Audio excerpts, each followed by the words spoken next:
இயக்குனர் பாரதி ராஜாவின் செல்வ பிள்ளையாகவும் இன்றளவும் நம்மளுடைய தமிழ் சினிமாவில் எல்லார் மனதிலும் ஆட்சி கொண்டிருக்கக்கூடிய இயக்குனர் பாக்கியராஜ் அவர்களை பேசுமாறு கேட்டுக்கொள்கிறோம். President Swan.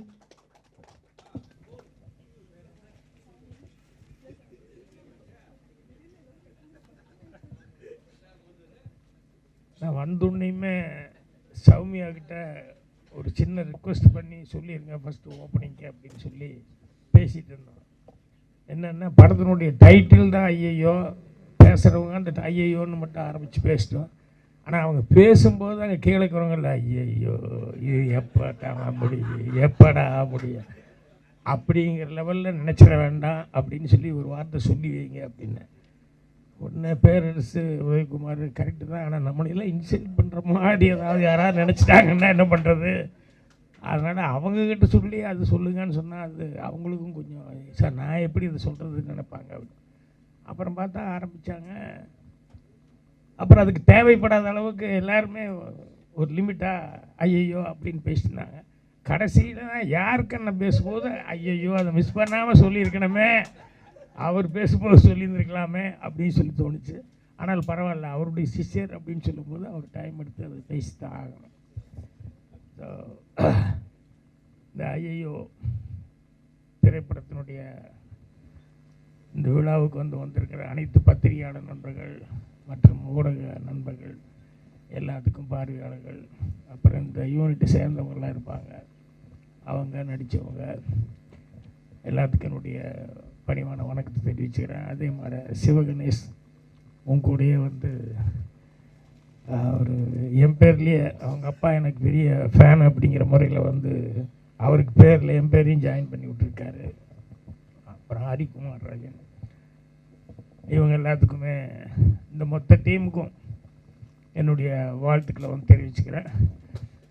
அப்புறம் ரொம்ப எல்லாருமே குறிப்பிட்ட மாதிரி ரொம்ப நெகிழ்வான ஒரு விஷயம் என்ன அப்படின்னா, சிவகணேஷ் அவர்கள் அவருடைய குருநாதரை கூப்பிட்டு பாத பூஜை பண்ணி இந்த ஃபங்க்ஷனை ஆரம்பிக்கணும் அப்படின்னு சொல்லி ஆரம்பிச்சிருந்தார். இதில் எல்லாருமே ஒரு குருவுக்கு இவ்வளோ தூரம் சிறப்பாக செய்கிறாரு அப்படின்னு சொல்லிட்டு எல்லாருமே அப்ரிஷியேட் பண்ணி பேசினாங்க. அது உண்மை தான், இல்லைன்னு சொல்ல. அதே நேரத்தில் நான் இன்னொரு ஆங்கிளையும் கொஞ்சம் யோசித்தேன். குருவுக்கு இதை பண்ணணும் அப்படின்னு அவருக்கு தோன்ற அளவுக்கு எப்படி குரு நடந்திருந்தால் இது பண்ணுவாங்க. நான் அந்த ஆங்கிள் ஒன்று இருக்கு இல்லையா, அவர் எப்போ பாரு கடிச்சிக்கிட்டே இருந்தார், ஒரு மனிதாபிமானமே இல்லாமல் நடந்துக்கிட்டார், ப்ரொடியூசர் கொடுக்குற காசு கூட இவர் கொஞ்சம் பிடிங்குவார், இப்படியெல்லாம் இருக்காங்க.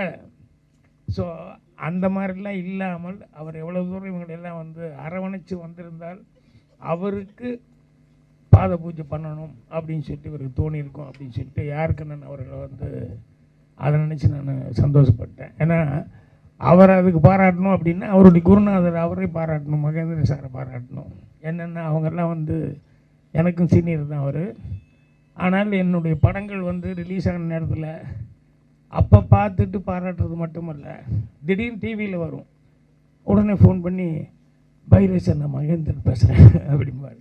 என்னென்ன இந்த ராஜகுமாரி எப்படி சார் ஸ்க்ரீன் ப்ளே பண்ணீங்க அப்படின்னா, ஏன்னா அவர் ரொம்ப பிடிச்ச படம் அப்படின்னு சொல்லிட்டு அதை பற்றி அவ்வளோ தடவை அவர் சொல்லிக்கிட்டே இருப்பார். அதில் அந்த கேரக்டர்கள் அதை பற்றி இதை பற்றி அப்படின்னு சொல்லிட்டு. ஸோ அவங்க எவ்வளவோ சாதிச்சு இதெல்லாம் பார்த்து தான் நான்லாம் சினிமாவுக்கு வந்தேன். தேவர் ஃபிலிம்ஸில் இவங்கெல்லாம் இருக்கும்போது இவங்கெல்லாம் எத்தனை பேர் இருந்தாங்க என்ன அப்படிங்கிறது தெரியும். ஆனாலும் அவர்கள் நான் வந்ததுக்கப்புறம் என்னுடைய படங்களை பார்த்துட்டு அதை மனதார பாராட்டுறதுங்கிறது இருக்க, அது ஒரு பெரிய விஷயமா இருந்தது.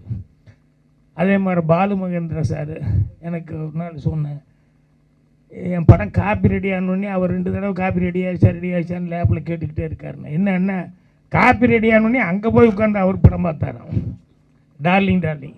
அப்புறம் பார்த்துட்டு அப்புறம் யாரோ தெரிஞ்சவங்ககிட்ட சொன்னார், இப்படி ஒரு போல்டாக இவ்வளோ தைரியமாக இப்படியெல்லாம் ஒரு கிளைமேக்ஸ் பண்ணுறதுங்கிறது நினச்சே பார்க்க முடியல எனக்கு அப்படின்னு சொல்லிட்டு பாராட்டினாங்க.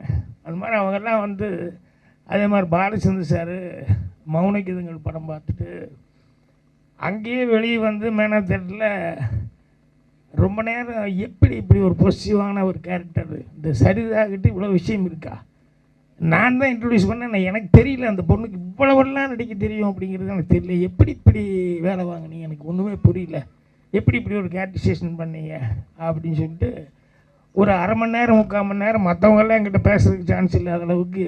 ஏன்னா இப்போ பெரிய அவர் பேசிகிட்டு இருக்காருங்கும்போது யார் பேசுவாங்க, எல்லோரும் வெயிட்டிங் இருந்தாங்க. அப்புறம் அது முடிஞ்சு போயிட்டு அதுக்கப்புறம் அடுத்த நாள் பிரிண்ட்டு கொடுத்துட்ருக்கிறேன் பிரசாத் லேப்பில். அப்போ ஃபோன் வந்தது, இன்னும் பாலசிங் சார் பேசணும்னு சொன்னார். இங்கேங்கடா பேசணும்னு சொன்னாருன்னு சொல்லிட்டு அப்புறம் பிரிண்ட்டு கொடுக்க நிறுத்திட்டு போய் பேசினேன். அப்பவும் அரை மணி நேரம் படத்தில் அந்த ஸ்க்ரீன் ப்ளே அதை பற்றி சொல்லும்போது எவ்வளவு ஃப்ளாஷ்பேக் வச்சு செய்யலாம் அப்படின்னு சொல்லிட்டு உங்களுக்கு எப்படி துணிச்சல் வந்தது அப்படின்னாரு. அப்புறம் மறுபடியும் அதே மாதிரி வந்து 3 கேரக்டர் தான். அது அந்த சரிதாவெல்லாம் வந்து நீங்கள் பண்ண கேரக்டரைசேஷனுங்கிறது வந்து இப்போவும் யோசிச்சு பார்க்குறேன். எனக்கு என்ன, நான் இப்படியெல்லாம் ஒரு கேரக்டர் திங்க் பண்ணாம விட்டேன் அப்படின்னாரு. அவர் மாதிரி தான் நானே எத்தனையோ படங்களை பார்த்துட்டு எத்தனையோ கேரக்டர்கள் நம்ம கிரியேட் பண்ண முடியாது, இன்றைக்கி வர்ற யங்ஸ்டர்ஸ் எல்லாம் கிரியேட் பண்ணிட்டுருக்காங்களே அப்படின்னு சொல்லிட்டு ஃபீல் பண்ணோம். உண்மையான கலைஞன் அப்படி தான் இருக்கணும். ஏன்னா எது சிறப்பானதாக ஒன்று பார்த்தாலும் அட இதை நம்ம மிஸ் பண்ணிட்டோமே, நமக்கு தோணாமல் போச்சே அப்படிங்கிற அந்த ஃபீலிங் இருக்கணும். அந்த மாதிரி அவங்க சீனியர்ஸு இவர் வந்து அவருக்கு பாத பூஜை பண்ணோன்னே ஒவ்வொருத்தர் பற்றியும் சின்ன சின்ன ஃப்ளாஷ்பேக்கில் அப்படியே மைண்டுக்கு வந்தது. அது எனக்கு வந்து ரொம்ப சந்தோஷமாக இருந்தது. அப்புறம் அவர் ஊர் பழனி அப்படின்னாங்க. பழனி எனக்கு ரொம்ப ஃபேவரேட்டான ஊர். என்னென்னா இந்த சினிமா ஆசையிலேயே சுற்றிக்கிட்டு இருந்தது இல்லையா ஆரம்பத்தில். அப்போ வந்து இவன் சரியாகவே இல்லை, படிப்பும் இல்லை, என்ன பண்ண போகிறான்னு தெரியல, அடிக்கடி வீட்டு விட்டு ஓடி போயிடுறான் அப்படின்னு சொன்னோடனே யாரும் மைண்டு கொஞ்சம் சரியில்லைன்னு நினைக்கிறேன் அப்படிங்கிற மாதிரி சொல்லி இந்த பழனி கூப்பிட்டு போங்க, அங்கே வந்து இந்த கிரிவலம்னு ஒன்று இருக்குது, சித்திரை பின்னேழு வைகாசி முன்னேழு, அதில் வந்து அந்த கிரிவலம்னு சொல்லி அது ஒரு 4 கிலோமீட்டர் 5 கிலோமீட்டர் அந்த மலையை சுற்றி போகிறது. அந்த சஞ்சீவி காற்றுன்னு ஒன்று காற்று வீசும், அது பட்டது அப்படின்னு சொன்னோம்னா அது கொஞ்சம் தெளிவாகும் அப்படிங்கிற மாதிரி சொல்லி சொன்னேன். எங்கள் அம்மாவும் யாராவது சொன்னால் பையன் நல்லா வரணுமே அப்படிங்கிறதுக்காக போகலாம் அப்படிங்கிற மாதிரி சொல்லி வாடானது. இது எங்கள் அண்ணங்கிட்ட அடி வாங்கிறதுக்கு அது எவ்வளவோ பெட்டர்னு தோணுச்சு. ஏன்னா அவருக்கு சினிமானாலே பிடிக்காது, கேரம் போர்டானா பிடிக்காது. ஆனால் அங்கங்காது இந்த மாதிரி இடங்கள்ல தான் சுற்றிக்கிட்டே இருப்பேன் காலையிலேருந்து. ஸோ அதனால் ஒரு 15-20 நாள் ரிலீஃப் கிடைக்குது, 15 நாளைக்கு அப்படின்னு சொல்லி போகலாம் அப்படின்னு சொல்லிட்டு போனால் 4 மணிக்கு எந்திரிக்கணும் அப்படின்னு. ஐயோ இது என்னடா வம்பா இருக்குது, 4 மணிக்கு எந்திரிச்சு என்ன பண்ண போகிறேன்னு. இல்லை எந்திரிச்சு கூடி கிரிவலம் வருது ஒரு 4 கிலோமீட்ரு, அதுக்கப்புறம் தான் 6:30 மணி ஆகி போகும், அப்புறம் தான் மேலே போகிறதுன்னாங்க. எனக்கு ஒரே கோவம், இனி இப்படி வந்து அங்கே தப்பிச்சு இங்கே வந்து மாட்டிக்கிட்ட மாட்டா அப்படின்ட்டு. அப்புறம் போனால் அந்த கிரிவலம் சுற்றியுமே கோயில் இருக்குது, எல்லா இடத்துலையும் போய் நின்று அப்படி கும்பிடலான்னு போனால் கலர் கலராக பிள்ளைங்க. அட உண்மையிலேயே அது கரெக்டான கிரிவலம்பா அப்படின்னு சொல்லிட்டு அது எல்லாம் சாமி இப்படி பார்த்து கும்பிட்டா நம்ம எதிர்த்தாப்புல தான் கும்பிட்டுருக்கோம். அவ்வளோ ஆனந்தமாக இருந்தது. இதுக்கு 4 மணி இல்லை 3 மணி கூட எந்திரிச்சு ரெடி ஆகலாம் அப்படின்னு சொல்லிட்டு அப்புறம் முடிஞ்சதுக்கப்புறம் எங்கடான்னு சொல்லி பார்த்தா அவங்கெல்லாம் நாங்கள் தங்கியிருக்காங்க கல்யாண மண்டபம் அங்கே இங்கே அப்படின்னு சொல்லிட்டு. ஸோ டே டைமில் வந்து அப்புறம் அடுத்த வேலை ஸ்டார்ட் ஆகிருமில்ல, சைட் அடிக்கிறது அப்படின்ட்டு, அவங்க யார் இவங்க யார் அப்படி இப்படின்ட்டு அதில் ஃப்ரெண்ட்ஷிப் பிடிக்கிறது அப்படின்னு சொல்லிட்டு அந்த மாதிரி அந்த பழனி கிரிவலம் அப்படின்னு சொல்லிட்டு எனக்கு அதை ரொம்ப ஃபேமஸ். நடுவில் இப்போ கூட சமீபத்தில் எப்பாவது கொஞ்ச நாளைக்கு கோயிலுக்கு போகணுன்னு ஏதாவது நினச்சேன்னா மாலை போட்டேன்னா பழனிக்கு நான் போயிட்டு வருவேன். எனக்கு சாமி மேலே நம்பிக்கை இருக்குது, அவ்வளோதான். ஒழிய ஆசாமி மேலே என்றைக்குமே நம்பிக்கை இருக்கிறது கிடையாது. ஏன்னா இந்த ஆசாமிகள் வந்து நான் யாரையும் பர்டிகுலராக சொல்ல விரும்பல, ஆசாமி மேலே எனக்கு என்ன சாமிக்கு எதுக்கு ரெப்ரஸன்டேட்டிவ் நான் தெரியாமல் கேட்குறேன். அவர் எனக்கு ஒரு ஆள் வச்சா வந்து போய் வாங்க எல்லாத்தையும் கும்பிடுங்கன்னு சொல்லுவார். அதனால் இந்த ரெப்ரஸன்டேட்டிவ்னு சொல்லி யார் சொன்னாலும் ஒத்துக்கிறது இல்லை. ஒரு தடவை ஃப்ளைட்டில் போகும்போது ஒரு ஆள் ரொம்ப பெரிய மகான் அப்படிங்கிற மாதிரி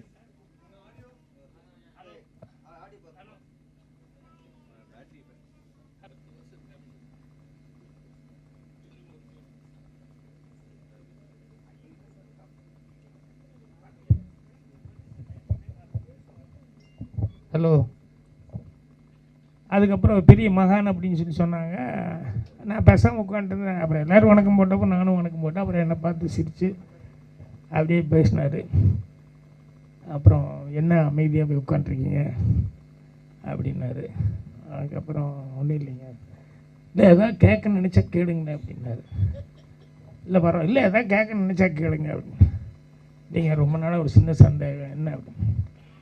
இந்த நமக்கு எதாவது கஷ்டம் வருது அல்லது சந்தோஷம் வருது, ஏதாவது வருது இல்லையா, கஷ்ட நஷ்டங்கள் எது வந்தாலும் சந்தோஷம் வந்தாலும் இது என்ன சொல்லுவோன்னா, இதெல்லாம் பூர்வ ஜென்மம், அதனுடைய தான் அந்த கஷ்டம் வந்துச்சு, இதெல்லாம் பூர்வ ஜென்ம பலன் அப்படிம்பாங்க. ஆமாம், ஒருத்தனுக்கு முதல் ஜென்மத்திலேயே ஒரு கஷ்டம் வருதுன்னா அவன் எந்த ஜென்மத்தில் பண்ணது அப்படின்னு கேட்டேன். ஆனால் அப்பா அம்மா பண்ணதுன்னு சொல்லாதீங்க, ஆனால் அவங்களும் ஒரு ஜென்மம் இருந்திருக்குமில்ல, முதல் ஜென்மம்னு சொல்லி. அதனால் முதல் ஜென்மத்தில் ஒருத்தனுக்கு கஷ்ட நஷ்டம் வருதுன்னா அது எப்படி அப்படின்னு சொல்லி கேட்டேன். சினிமாவில் மாதிரியே ஜோக்காக பேசுகிறீங்க அப்படின்னு திருமணம் வருது, அதுக்கப்புறம் என்கிட்ட திரும்பவே இல்லை.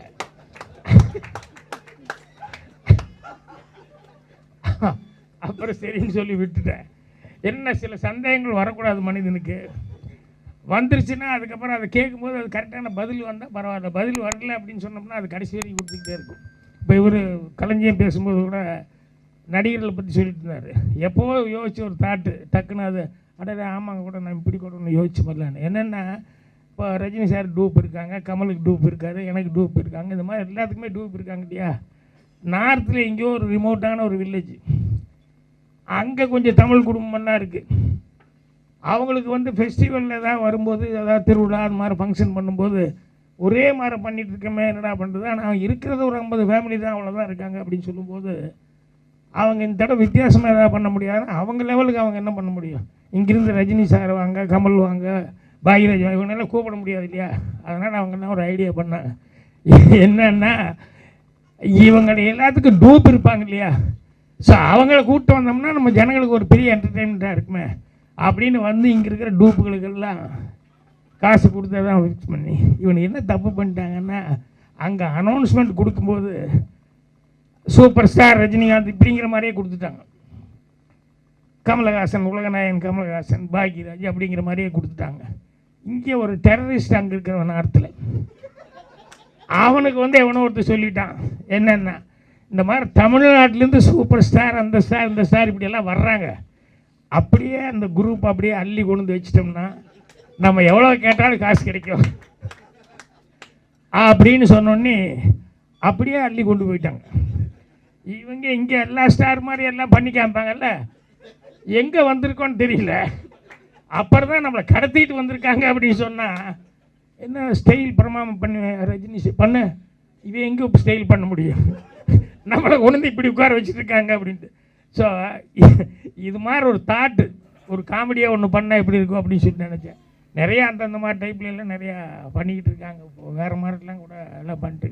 ஸோ ஒவ்வொருத்தர் பேசும்போதும் ஒவ்வொரு விஷயம் வந்து நமக்கு ஞாபகம் வந்துக்கிட்டே இருந்தது.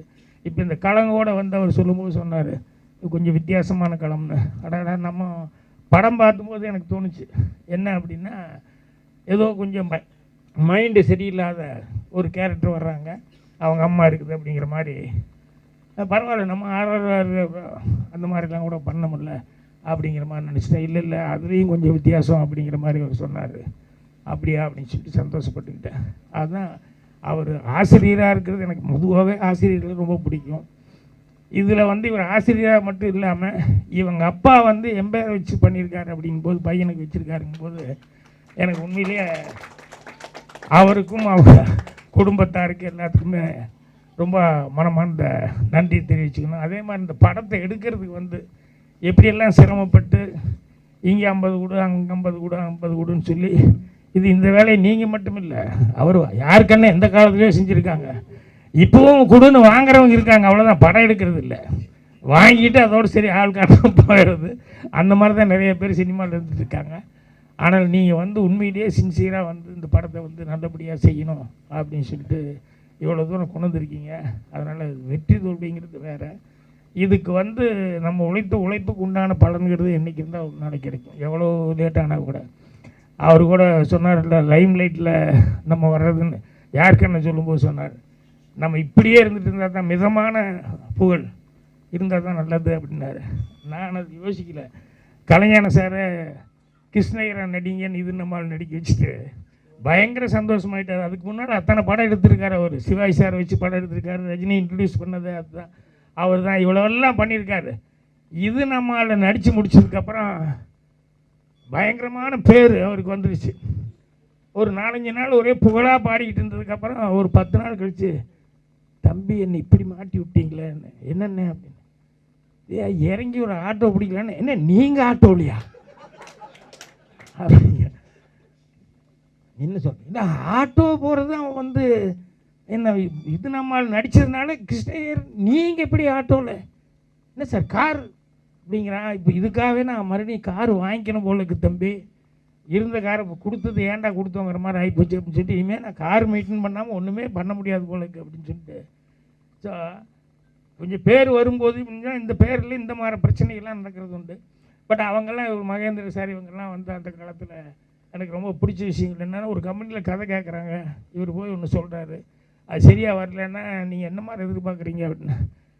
அவன் மகேந்திரன் போகிறான்னு வைங்க, அவர் சரி ஓகே ஆகலைன்னா, இல்லை தூயவன் அனுப்புகிறேன், தூயவன் இந்த மாதிரி ஏதாவது ஒன்று பண்ணுவாப்புல அப்படின்னு சொல்லிட்டு தூயவனுக்கு அனுப்புவேன். தூயவன் போய் பார்ப்பார், அங்கே வியாபாரம் ஆகலைன்னு வைங்க, இரு நாளைக்கு கலைஞானத்தை நான் அனுப்புகிறேன் அப்படிம்பார். கலைஞானம் போய் அதுக்கும் எதாவது இருந்ததுன்னா மாறாவை அனுப்பலாமா அப்படிங்கிற மாதிரி.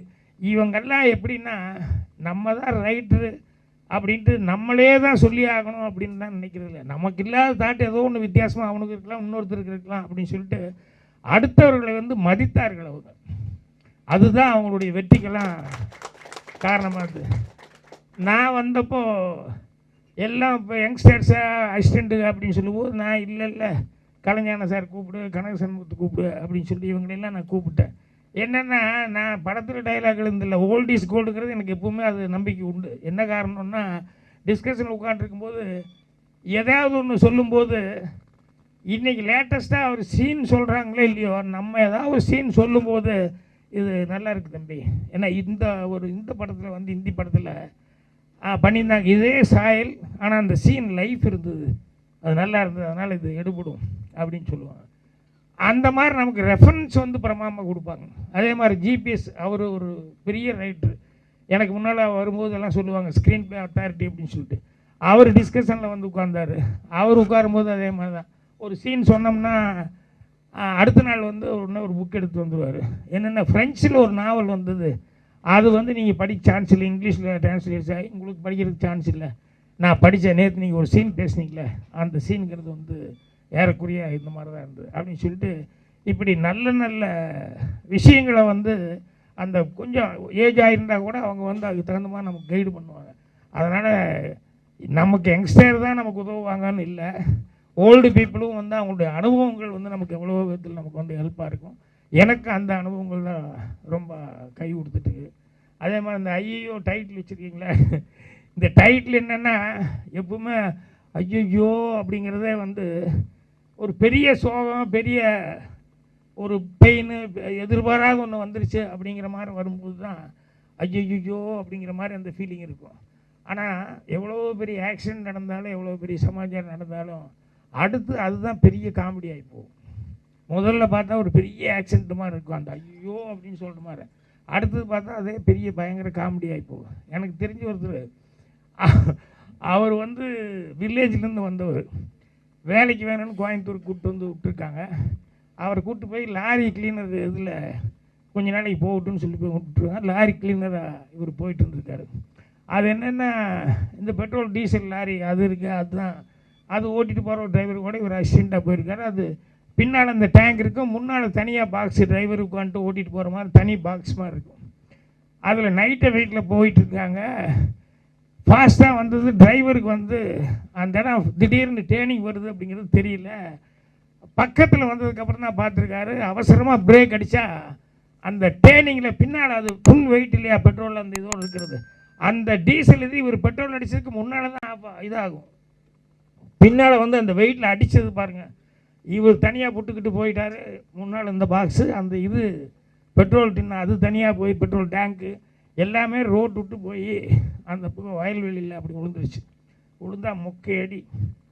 டிரைவர் இவன் இப்படி பார்க்குறான், டிரைவர் இவனை பார்க்குறாரு. அப்புறம் என்னடான்னா, எப்படியாவது கொஞ்சம் எழுப்ப முடியுமான்னு, ஒரு இன்ச்சு கூட என்ன நகர முடியல அப்படின்னு. அவர் நீங்கள் தான் பண்ண முடியுமா, எனக்கும் கஷ்டம். இப்போ 2 பேரும் அப்படியே பார்த்துட்டே படுத்துருக்காங்க, யாராவது வந்தால் தான் உண்டு அப்படின்னு. அப்புறம் அப்படியே பார்த்துக்கிட்டே இருந்தாங்க. அந்த நேரத்தில் இந்த வயலில் வந்து நைட்டில் இந்த நட மாற்றி விடுறதுன்னு சொல்லுவாங்கள்ல, வாய்க்கால் தண்ணி வரப்பில் வந்துட்டு இருக்கும் இல்லையா, இப்போ இது ஒரு 2 ஏக்கரை பாஞ்சதுக்கு அப்புறம் தான் அந்த வரப்பை வந்து நிறுத்தி வரப்பில் மாற்றி விடுவாங்க, மடம் மாற்றி விடுதுன்னு. இவன் ராத்திரியில் லைட்டு இல்லையில பந்தம் தான் வருவான். அந்த பந்தத்தை எடுத்துகிட்டு வந்தவன் வரப்பு மாற்றி விடலான்னு ஒரு 1.5 கிலோமீட்டர் 1 கிலோமீட்டர் இவங்க உளுந்துருக்க இடத்துல சரி யாரோ ஒருத்தர் வர்றான் அப்படின்னு நினச்சிட்டு இருக்காங்க. இவங்க உளுந்து அந்த பந்தத்தை அந்த வரப்போரமாக வச்சுட்டு மம்முட்டி எடுத்து மாற்றுறதுக்காக ட்ரை பண்ணிட்டு இருந்தது. அது என்னாச்சுன்னா சாஞ்சிடுச்சு. அது சாஞ்சொன்னி தண்ணியில் குப்புன்னு தீ பிடிச்சது. அவன் அப்படியே ஷாக் ஆகிட்டான்.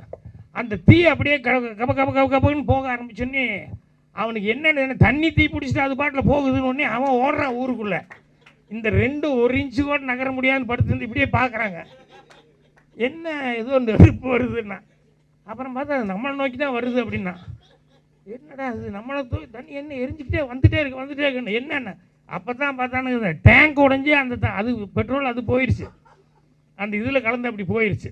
இப்போ நெருப்பு பிடிச்சுன்னு நேரம் இங்கே தான் வருது. எங்கே டேங்க் இவன் பக்கத்தில் தான் இருக்குது. வருதுன்னு 1 இன்ச்சோட அப்படின்னு நினச்சாங்க பாரு. வந்து அந்த டேங்கிட்ட வந்தது. அப்புறம் டமால்னு சவுண்டு கேட்டு ஊரில் இருக்கிறவங்கெல்லாம் ஓடி வந்தாங்க. ஓடி வந்ததுக்கப்புறம் பார்த்தா என்னடா இவங்க இங்கே டிரைவரு அப்படின்னா, இவன் இங்கே இப்படி ரோடுன்னா இந்த பக்கம் குழியில் விழுந்து கிடந்தாங்கல்ல, இப்போ அந்த பக்கம் குழியில் விழுந்து கிடக்காங்க 2 பேர். எப்படி எந்திரிச்சான் இவன் அவனுக்கு கை விடுன்னு இவன் அவனுக்கு கை விடுனான். ஆனால் அது டேங்க் வெடிக்க போகுதுன்னு எந்த ஸ்பீடில் எந்திரிச்சாங்க, எப்படி அங்கே போய் விழுந்தானுங்கன்னு தெரியல. அப்புறம் விழுந்துட்டு நம்ம பக்கம் இது இல்லையா, நம்ம தான் அந்த ஸ்பீடில் வந்துட்டோம். அந்த ஐயையோன்னு சொல்லி அவ்வளோ நேரம் பயந்துக்கிட்டு இருந்தது. கடைசியில் பார்த்தோம்னா அவங்களுக்கு லைஃப்பில் மிகப்பெரிய காமெடி ஆகிப்போச்சு. அந்த கிராமத்துக்காரன் வந்து எங்கிட்ட சொல்லிட்டு இருக்கான். சொல்லும்போது எனக்கு நினச்சி பார்க்குறேன், சிரிப்பு கண்ட்ரோலே பண்ண முடியல. அதே மாதிரி இப்போ இங்கே ஹைதராபாத் போயிட்டு இருந்தேன். தெலுங்கு படம் தனுஷில் நடிக்கிற மாதிரி ஒரு படம். அங்கே வெங்கடேசன் ராஜா வந்து தெலுங்கில் எடுத்த நரசிம்மரான்னு ஒரு ப்ரொடியூசர் வந்தார். அந்த ப்ரொடியூசரு என்னை பார்க்க வந்தார். வெங்கடேசன் ராஜா அவர் தான் தெலுங்கில் எடுத்தார், வெங்கடேசன்லாம் நடித்தாங்க. அவர் வந்து பார்க்க வந்தார். அவர் என்னென்னா சிரஞ்சீவி அவங்கெல்லாம் வந்து ஒரு ஃப்ளைட்டில் வந்து ஆக்சிடெண்ட் ஆகிடுச்சிங்களா, திருப்பதி பக்கத்தில் வரும்போது பெட்ரோல் தீர்ந்து போச்சு. ஸோ என்ன பண்ணுன்னு தெரியல, எமர்ஜென்சி லேண்டிங்கு. அவனுக்கு வந்து ஏதோ ப்ராப்ளத்தினால கொஞ்சம் ஓவராக ஃபியூல் இதாகி போய் இப்போ சென்னை வரைக்கும் வர முடியாது. அவனுக்கு வேறு வழியே இல்லாமல் என்னடா பண்ணுன்னு தெரியல. அந்த பைலட்டு சுற்றி பார்த்தான். சரி கிணறு மரங்கள் இல்லாத வயல்வெளியில் பார்த்து அதில் தான் இறக்கணும் அப்படின்னு சொன்னோடனே உடனே ஸ்லோவாக இறக்க ஆரம்பித்தேன். வண்டியில் உட்காந்து சிரஞ்சீவி முதற்கொண்டு எல்லோரும் முடிக்கிறாங்க. என்ன இங்கே ஏர்போர்ட்டுக்கு போகாமல் இங்கே வயல்வெளியில் இங்கே சுற்றிட்டு இருக்கு. அப்புறம் ரொம்ப நேரமாக சுற்றுதுன்னா இருக்கிற கொஞ்சம் பெட்ரோலும் செலவு பண்ணிட்டு அப்புறம் இறக்கலாம் சொல்லும்போது அப்புறம் மெல்ல சொல்கிறாங்க, சாரி இப்படி ப்ராப்ளம் ஆகிப்போச்சு, எமர்ஜென்சி லேண்டிங் பண்ண போகிறோம் அப்படின்னு சொன்னால் நானா அப்படின்னு சொல்லி சிரஞ்சீவி கை பிடிக்கும் போது அவர் என்ன பண்ண முடியும், சினிமாவில் ஹீரோ ஓகே. இப்போ அவர் என்ன எந்திரிச்சு என்ன பண்ணுறதுக்கு இருக்கு அவர் கையில். அவர் சரிம்மா அவர் சமாதானம் சொல்லிட்டு இருக்காரு. அவருக்கும் ஒரு பயத்தில் அவருக்கும் ஒரு சின்ன டென்ஷன். இப்படியே பண்ணும்போது இந்த ப்ரொடியூசர் இவர் உட்காந்துருக்காரு. இப்போ சொல்கிறாங்க எல்லாம் நைலாம் டைட்டாக போட்டு கட்டிடுங்க சீட் பெல்ட்டு அப்படின்னு சொல்லிட்டு, ஏன்னா கிராஷ் லேண்ட் ஆக போகுதுன்னா. இவருக்கு ஒரு சின்ன கன்க்ளூஷன் என்னென்னா, இது இறங்கி லேண்ட் ஆனோடனே தப்புன்னு ஏதாவது ஆகிப்போச்சுன்னா வெடிச்சிச்சுன்னா என்ன பண்ணுறது. அதனால் நம்ம வந்து டைட்டாக போட்டுக்க வேண்டாம், லூஸாக போட்டு அது லேண்ட் ஆனோடனே நம்ம முதல்ல இறங்கி ஓடிடணும் அப்படின்னு சொல்லிட்டு எல்லோரும் டைட்டாக போட்டுக்கோங்கன்னு சொன்னால் இவர் லூஸாக கடைசியில் உட்காந்துருக்காரு. லூஸாக போட்டுட்டு அப்படியே எல்லாம் கமந்தடிச்சு படுத்துட்டு அது டம்முன்னு வந்து அடிச்சுன்னு இவர் அப்படி தூக்கி விட்டு எங்கே பைலட்டுக்கிட்ட போ அங்கே போய் எந்திரிச்சு வெளியே வந்துட்டான்னு பார்க்க, எங்கேயோ வெளியே வந்தேன்னு இப்போ அந்த ஏர் ஹோஸ்டஸ் பலாருன்னு அரைஞ்சு உன்னை எவனா வந்து பெல்ட் போடாமல் உட்கார சொன்னது. இப்போ விட்டா மறுபடியும் கதவை திறந்தா குதிக்க போகிறாங்கிறாரு. ஏய் 8 அடி 10 அடி கை கால் உடஞ்சி போகுது, இவ்வளோ தூரம் கஷ்டப்படுது, கொஞ்சம் பெல்ட் போடுற வரைக்கும் இரு அப்படின்னு சொல்லி அப்புறம் பெட்டு போடுற வரைக்கும் விட்டு இந்த ஆள் உன்னை முதல்ல விடவே மாட்டேன்டா அப்படின்ட்டாங்க. இவர் என்னை விட்டுருங்கன்னு அப்புறம் கஷ்டப்பட்டு பிடிச்சி தள்ளி விட்டு அப்புறம் இறங்கி வந்தேன்.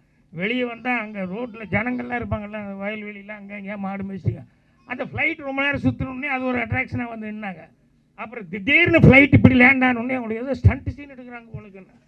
அப்புறம் அப்படியே பாட்டு இருந்தால் சிரஞ்சீவி ஓடி வர்றாரு, அரே கை தட்டுறானுங்க, சிரஞ்சீவி காரு அப்படின்னு சொல்லிட்டு அவர் சிரஞ்சீவி சிரிக்குவான் பிடிக்கும்.